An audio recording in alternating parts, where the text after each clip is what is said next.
We mentioned to you that we certainly believe that these two competitions are very much complementary to each other. And the reason why we believe in that because we believe that both competitions adds something different to the preparation and the knowledge of the kids. I told you that I will be covering it mostly from the employment market standpoint. Sometimes it's very, very funny when you're talking about employment market stories with 6 or 7 years old kids. But well, why we are doing this whole thing? We are doing them to prepare them for life. We are doing this whole thing to be able to open a word for them that will provide them living. And obviously, when we are talking about this, we are also talking about getting companies interested towards this competition, because that would make this whole thing sustainable. We all know our school systems. We all know the financing of our school systems. I assume it's not much different in Latvia than in Hungary. Money is always the last thing. If you don't have sponsors, if you don't have nice people from the industry, if you don't have nice people from the community, then this whole thing cannot grow as it should. We need to convince the company representatives somehow, and the company representatives understand that they need to do something in order to get the right people, not only tomorrow, but 2, 3, 4, 5 years ahead. I myself, as a company representative, did everything for the school system. We went, supported schools, provided them with programs to make their school life more interesting, more up to the standards of the future, because we believed that if the schools are our partners, it will be a lot easier to get the kids interested by our company. Obviously, we were not pushing the company name, we were pushing their programs. We are supporting their programs because they wanted them to flourish. They wanted them to learn good things. We supported them. And it's later on, at the age of 14 or 18, it comes that you directly start to communicate with the kids and start to give the image of the company.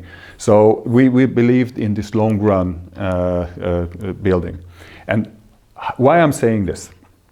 Because I do believe that while WRO or FLL is mostly focusing on teaching generalists, those kind of kids who can collaborate, who can work in teams, diverse teams, cross-functional teams, because obviously you cannot make an FLL team with 10 kids that everybody is doing everything. You split up work based on the strength of the kids, the interest of the kids. That's how you formulate an FLL team. But it's very difficult to keep them together, especially keep them together for a long time, because an FLL season is not short. It starts in September and ends in January, February. So almost for like half a year, you're keeping kids together that are not necessarily with the same interest. That's a big task. I know, I remember.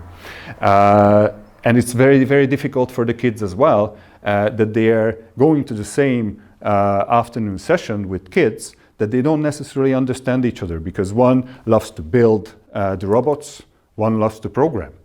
Mostly the ones who love to build it doesn't like to program.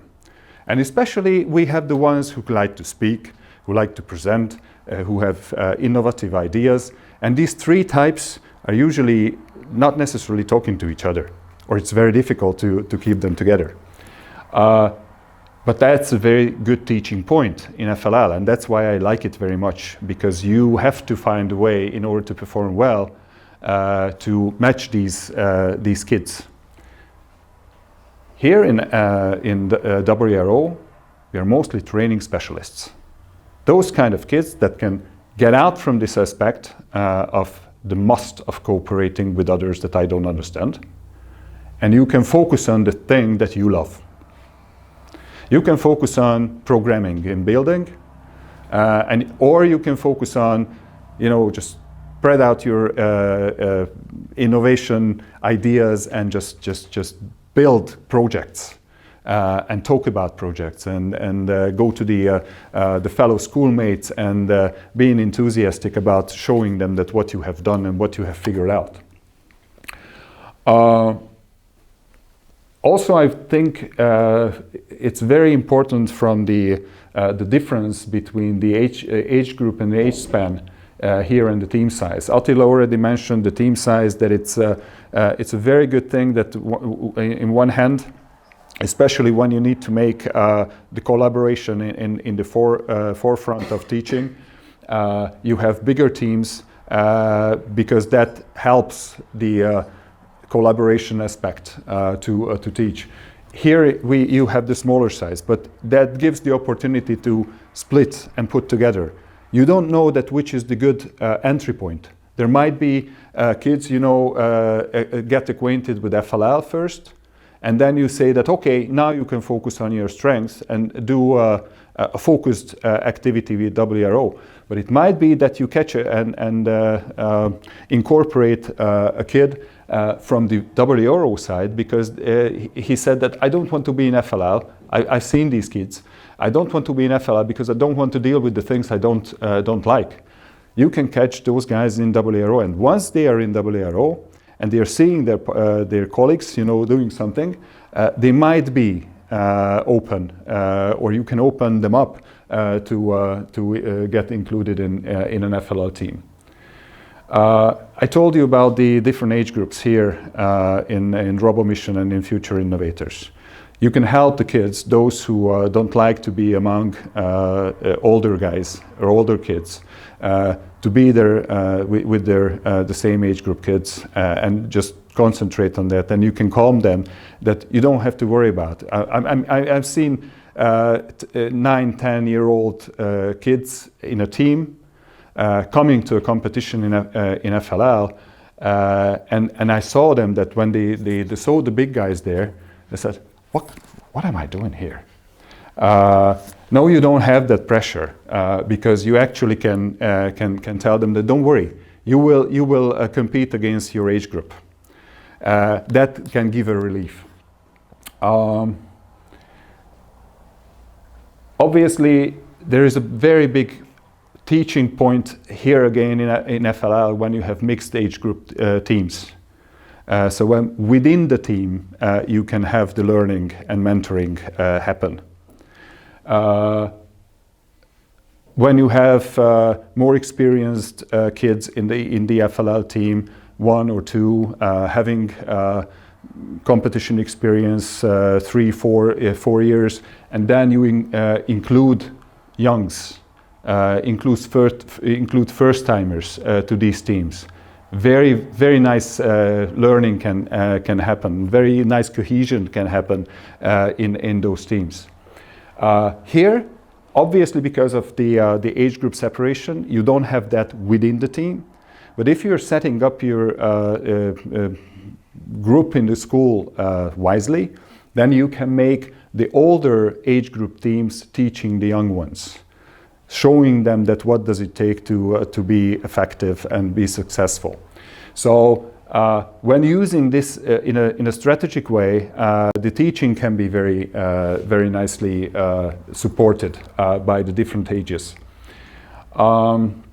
I told you there's a variety here of competitions, so you can select, so you don't have to focus on only one thing. Coaching areas, and I would say that I would hand over now to Attila with success criteria, technical requirements to make that comparison, and okay. I will probably come back.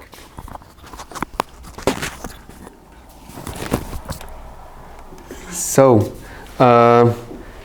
generally, with success criteria, how to maximize the enthusiasm in kids and how to give them happiness, because that's what we are focusing on. With WRO, it's much easier, because here there is a very clear focus that mainly I will start with the urban mission, with the 3 tables you are seeing here. Much easier tasks, or they look much easier, and you only need to focus on creating the robot that is doing something. So you don't need to focus on many different things. Of course, at the end of the day, the team will build itself, and you will still focus on core values. But generally, starting this is really easy. So I would say, like, building the whole set is like 20 minutes, 30 minutes, not more. You can easily compare it with FLL, and also explaining what to do, how to start it is again 20 minutes. And in the very first session, you will see kids with WRO already doing something and already achieving points. So I really like that, mainly with urban mission. I think we will, if we have time, we will talk about the more advanced parts of and more advanced legs of the WRO. But I will still highlight the future innovators, where you also can focus on grabbing one innovation project and just doing a booth presentation and creating something out of anything they have. I also think that here in Latvia, you have a very similar situation than we have in Hungary. So there are so many different STEM kits the kids can lay their hands on. So it might be microbit, it might be Scratch, it might be Arduino, and it might be some Lego set. And what is very good with Future Innovator is that here they are totally allowed to explore anything, and even they are invited to do as many things that are interconnected as possible. Here, if a team enters the Future Innovator category, they can do a much more focused effort that is really on a world competition level compared to first Lego League, where this is just a one leg. Of course, we also expect a good work there, but also it's very hard to get a focus. And with the technical requirements, I partly covered that. With the urban mission, so small robots are running around. We are also mainly focusing with Lego parts. However, with urban mission, especially with EV3, WRO association was always very tech savvy. So for example, for EV3, there are some special sensors allowed that are allowing top-notch teams to do much faster color recognition. So typically also there are some flexibilities, and for future innovators everything is kind of allowed as long as it's not an explosive or such dangerous things. But generally it's much more open. So with WRO, from coaching perspective and team structure perspective, I think the most important thing that we wanted to raise your attention to, you can start it much easier, and it can provide much faster innovation and result cycle. And also from your perspective, you can put a much more focused effort into that. Still building it hand in hand with any first competition of your choice. Okay. Another picture, I think it's from senior category. So here you see much more advanced robots.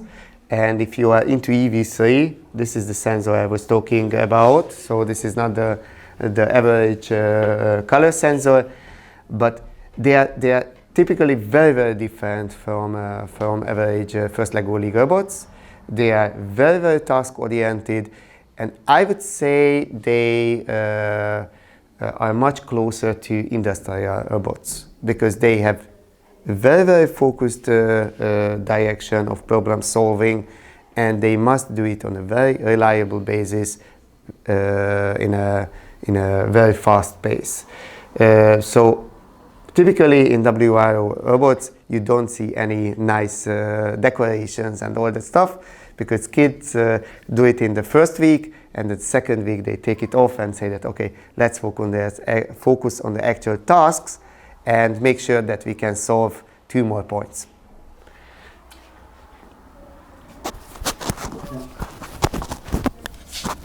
One thing came to my mind that we didn't put on the comparison, and I think it's very important.